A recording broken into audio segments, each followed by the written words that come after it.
Hello, Archons. Welcome to another edition of Groundbreaking Discovery here on Cull the Weak. Let's check out our deck for today. Getting right in, we have Porthos, Rancher of the Treehouse. Rancher of the Treehouse. I don't know what ranching you're doing up in the treehouse, but that is an unusual rancher indeed. We've got Sanctum, Untamed, and Logos. Some serious burst potential here between these houses. I hope that, okay, there it is. I really hope to have a heavy Sanctum Amber control, some Doorstep to Heaven Gatekeeper kind of madness going on that will allow us to burst up and be really fast with our Logos. We'll see what we've got. Academy Training, a very fun upgrade. If you control this creature, it belongs to House Logos. Reap, draw a card. Captain Creesage. Captain Creesage. 6 power. While you control another creature with elusive, taunt, poison, or skirmish, casting Creesage gains that keyword. Not a super exciting card. We'll have to see what else is in this deck that might make that makes sense. Australis Seaborg is a 4 power creature. Reap, deal 2 damage to a creature. If this damage destroys that creature, raise the tide. Whoopsies. Onto Phase Shift. You may play a non-Logos card this turn. Excellent card. After a player raises the tide, they archive the top card of their deck. This is Hydrocoagulator, of course, coming with an Amber Pip on it. A second Phase Shift, kind of getting ourselves out of order here. Second Phase Shift, that's really nice. That's really good. I like that house cheating. Science! For the remainder of the turn, after you play another action card, this card, gain 1. Excellent. I've opened some not so great science decks recently, including one from yesterday that was 3 sciences and 2 other actions in the house. With 2 phase shifts, that's 2 right there. Plus, you could play 2 actions from other houses on the same turn. So that has some potential. A second science! Excellent. This could be really good. Static Charge. This creature gains at the start of your turn. Deal 2 damage to each of this creature's neighbors. It's an upgrade. Very nice. Submersive Principle. Each player loses 1. If the tide is high, each player loses half instead. Not so great with science, but a good card to have in the deck. Excellent to see that. Scaling Control. Hopefully we have something like Gatekeeper in Sanctum to make that super viable. Second Submersive Principle. Okay, very happy to see. I would like some archiving, some like direct archiving to make this really viable so that you can use it at the right moment, but no such luck. It looks like Talmage Steelheart play. Give Talmage Steelheart a +1 power counter for each card you have played this turn, including this one.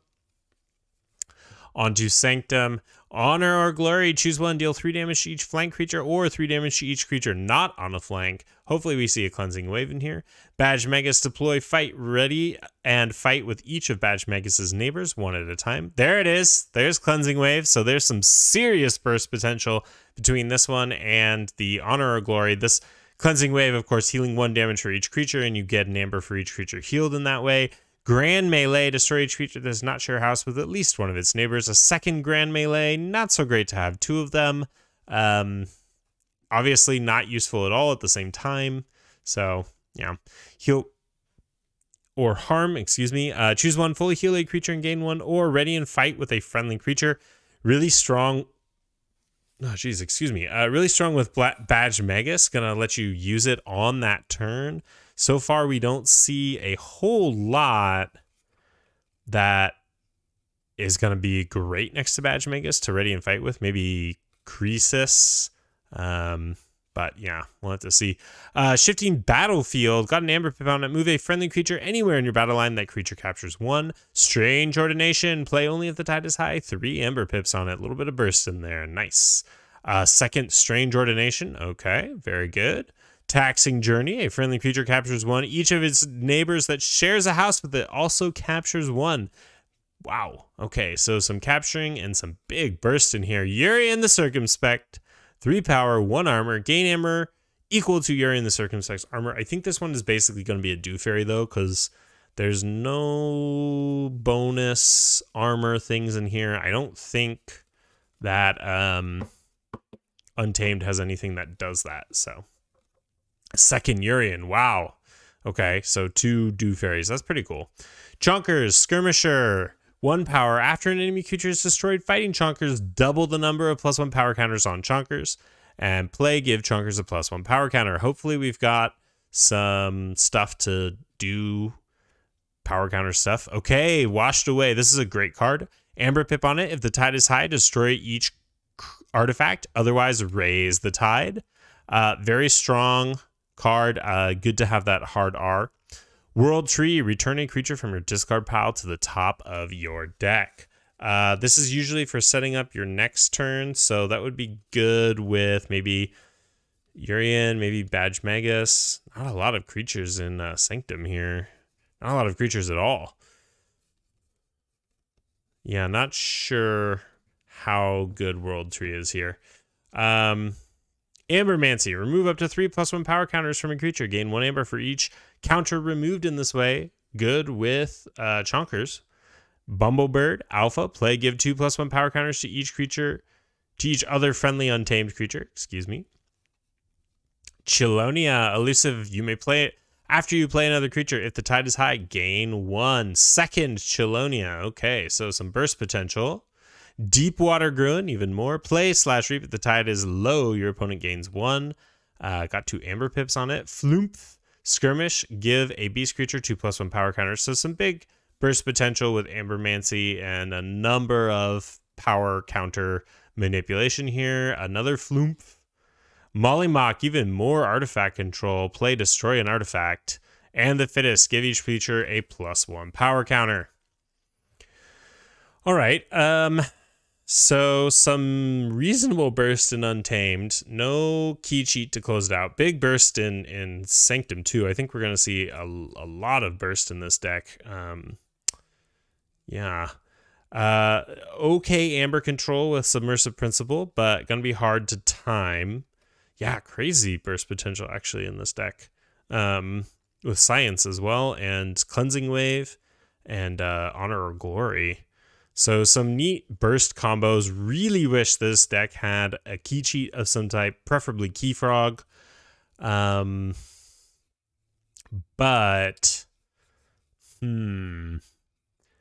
yeah, Amber control is okay, a decent amount of capture, and then the Submersive Principles.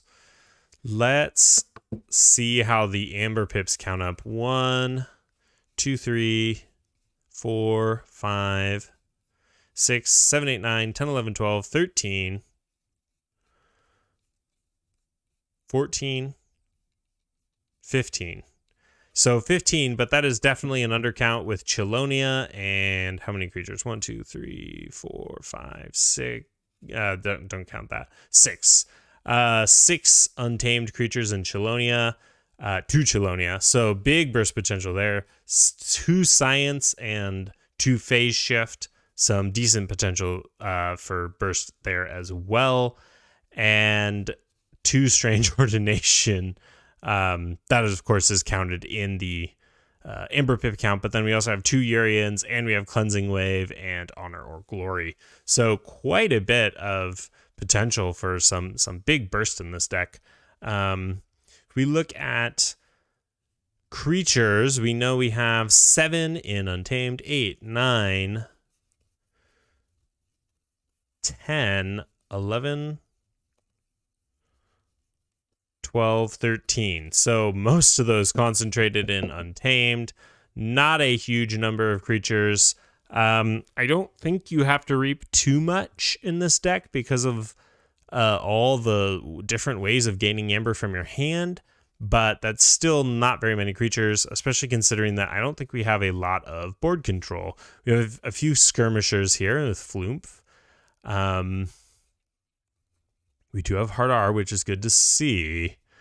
We have 2 Grand Melees, but they honestly don't really do much. Heal or Harm with Badge Magus. Going to be able to ready and use that right away, so we'll call that like 4, I don't know, Honor or Glory 5. And Static Charge does some removal, but that is it.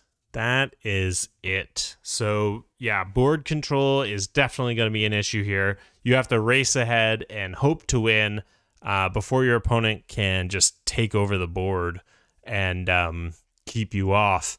And yeah, I mean, it seems like it could go fairly fast, but there's no key cheat to close it out, so that is a little bit concerning. As far as tide control goes, to activate those Chelonias, we have the Washed Away, so if you don't need it to get rid of artifacts, you can use it to raise the tide instead. But I think that's it. I think that's the only way to raise the tide for free in here, so that is a bit of a concern. And the Seaborg as well, but that's pretty slow and tricky. So yeah, a little bit concerning with the tide control, because you want to activate those Chelonias, but that's going to slow you down. We have some efficiency, not massive amounts of efficiency, and yeah, I'm just worried about having enough amber control before to activate all your burst before your opponent can stop you. And you can't key cheat it out. So if we look at amber control really quick here, we will see none in Untamed. We have 1 Taxing Journey here. We have 1 Shifting Battle Line, so that's 2 cards that do some capturing. 2 Submersive Principles are going to be the big part, and you have to be able to play them at the right time, which is going to make you chain yourself with Submersive Principle. So and then the tide has to be high to make the big play, which is going to obviously make you chain yourself even more. So looks like it could be a bit of a tricky deck to play. Pathos Rancher of the Treehouse. This has been another edition of Groundbreaking Discovery here on Cull the Weak, and I will catch you